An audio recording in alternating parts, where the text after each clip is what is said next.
Magandang araw sa inyong lahat. Nandito na tayo sa letter C. God author the Bible. Ang Diyos ang author ng Biblia. Dito makikita natin na meron tinatawag na illustration. Kung paano gagawin kung paano natin maunawaan na ang Diyos ang siyang naging author ng Biblia. Ang isang example na mas madali na naiisip ko dyan ay yung pinagagawa ng tita nyo dun sa mga estudyante niya. Susulat muna siya sa pencil, and then pakasulat sa pencil, ititrace yun ng bata yung pencil na yon. Lalabas na ang sulat ay doon na sa bata, pero tinrace lang yun ng bata. Kaya lalabas na ang sulat na yon, yung mga naandun na words ay sinulat ng bata, pero guided yon ni tita nyo. Kaya hindi nagkamali yung bata sa pagsusulat kasi may nakasulat na doon na tinitrace na pencil doon sa paper. Kaya makikita natin ang Biblia ay ganon. Tinatawag na inspired ng Panginoon. Bakit? Yung mga sumulat kasi ng Biblia at mga tao na ginamit ng Panginoon ay guided ng Diyos mismo. Dito meron ditong number 1. Sabi dito, the Holy Spirit moved the human writers of the Bible in such a way that they recorded the very words and sense of God, though coaches in their own literary style. Yan. Yung pagsusulat, yan yung pinag-uusapan natin, literary, yung noong Old Testament, nasulat ang Biblia sa Hebreo. Nung sila'y nasakop ng mga Babylonian, nasulat ang Biblia, yung Old Testament, yung bahagi ng Biblia sa Aramaic. At dito naman sa New Testament ay nasulat ang Biblia sa Greek. Bakit? Kasi nga, nung panahon na yon, malakas ang Roman Empire, ang Roman Empire, ang kanilang ginagamit ay ang Greek, ang Koine Greek. Yun. Yan yung nangyari nung panahon. Kaya, although ang mga lingwaheng yan ay lingwahe ng mga tao na nagsulat ng Biblia, sila ay guided ng Panginoon. So, number 2, tingnan natin. The way in which God gave us the Bible is called inspiration. Ano ba ang ibig sabihin ng inspiration? Pag sinabing inspiration, yung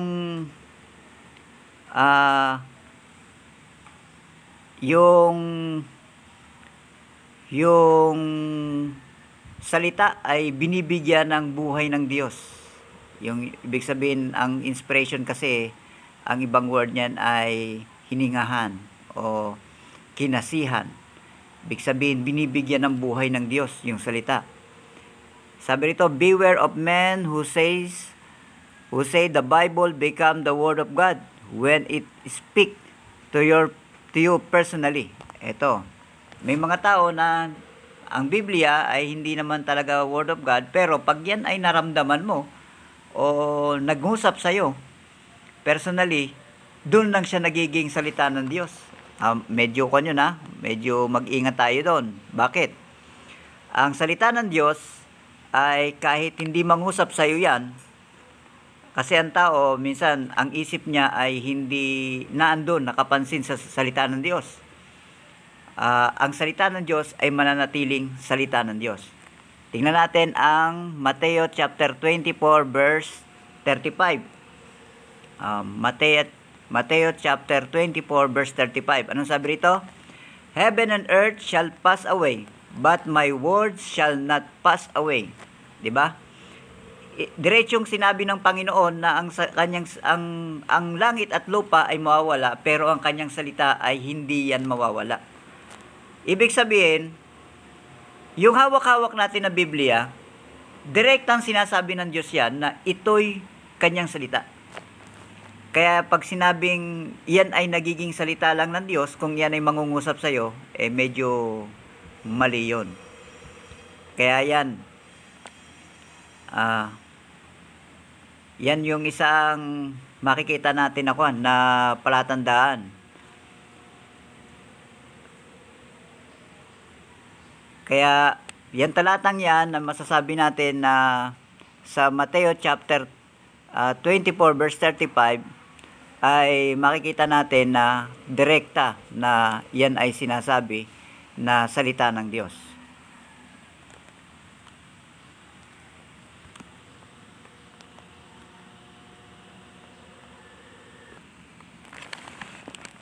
Okay, yan ang sinasabi ng Biblia, ang salita ng Panginoon. Ang langit at lupa ay magwawakas, pero ang kanyang salita ay hindi yan magwawakas. Hindi yan nilipas. Kaya makikita natin na ang Biblia, o ang pinag-aaralan natin na Biblia ay direkta na sinasabi ng Diyos na kanya yan na salita. Ngayon, tingnan natin itong 1 Corinthians chapter 2, verse 13. Meron sasagutan dyan, According to their passage, God has inspired the blank. Ano yung inspired na pwede nyong isagot dyan? Not just the idea and thought. Beware of men who say, the Bible contained the Word of God. Yan. Mag-ingat tayo doon na meron kasi nagsasabi na ang Biblia daw ay naglalaman lang yan ng salita ng Diyos. Hindi yan kabuuan ng salita ng Diyos. Tingnan natin dito yung sinasabi. Sa 1 Corinthians chapter 2 verse 13 35. 1 Corinthians. Ayan, tama. 1 Corinthians chapter 2 verse 13, which things also we speak not in the words which man's wisdom teacheth, but which the Holy Ghost teacheth, comparing spiritual things with spiritual. Ayan. Sabi ito, which things also we speak not in the words which man's wisdom. Hindi daw sila nagsasalita ng salita ng mga wisdom ng tao o yung karunungan ng tao. Yung salita na sinasabi nila, sabi ito, but which the Holy Ghost teacheth. Kung anong tinuro ng Holy Spirit. Ibig sabihin, pag tiningnan nyo ang blank na yan, ang inspired dyan, na in-inspired ng Panginoon ay yung words. Yung words ang inspired ng Panginoon. God has inspired the words. Bakit? Hindi kasi galing sa isipan ng tao yung words na ginagamit nila, kundi ito ay galing sa Diyos. Kaya makikita natin na napaka-importante na makita natin na ang Biblia, ito ay galing sa Diyos. Ngayon, merong mga Biblia na kulang. Mahirap yon. Pagka tiningnan nyo ang Biblia, meron kayong makikita kung na kulang. At meron naman na Biblia na masasabi natin na nasa tama yung pagkaka-translate. Kasi tinranslate niyan mula sa Hebreo at saka sa Griego, sa Aramaic. Ang isa natin na makikita natin dyan na preserve ay yung tinatawag na King James Version. Kaya yung ginagamit natin na Bible, King James yan. Okay. Tingnan pa natin itong 2 Timothy chapter 3 verse 16. Sabi dito, according to scripture verse, how much the Bible is inspired. Sa 2 Timothy chapter 3 verse 16. Gaano karami ba ang inspired na salita ng Diyos o yung words diyan sa Biblia? Tingnan natin sa 2 Timothy chapter 3 verse 16. Babasahin ko ha. All scripture is given by inspiration of God and is profitable for doctrine, for reproof, for correction, for instruction in righteousness. Pag sinabing all, alam na natin ang ibig sabihin niyan. Lahat. All scripture is given by inspiration of God. Kaya yung paniniwala natin sa Biblia, all scripture yan. Lahat yan. Lahat ng kasulat diyan ay kinasihan ng Diyos at magagamit natin. Kaya yung ginagamit natin na Bible ay King James Version. Bakit? Kasi ang pag-translate ng King James mula sa original manuscript ay dinirekta yan.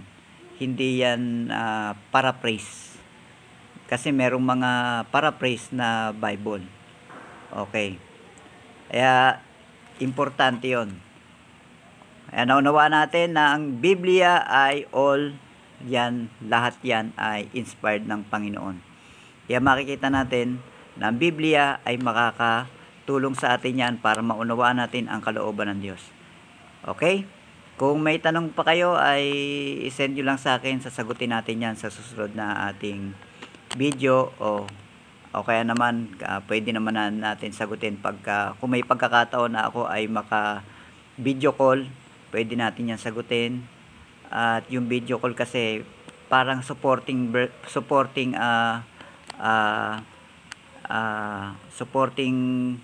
ko lang yun dito sa sa video na to. Kaya tayo nagbibideo para masuportahan natin yung video na maging clear sa atin. Halimbawa, meron akong nasabi na hindi masyadong clear, ay ma-clear natin doon sa video call. At kung kayo magtatanong naman, pwede kayong direkta na magtanong doon sa video call. Okay, maraming salamat. Magandang araw sa inyo.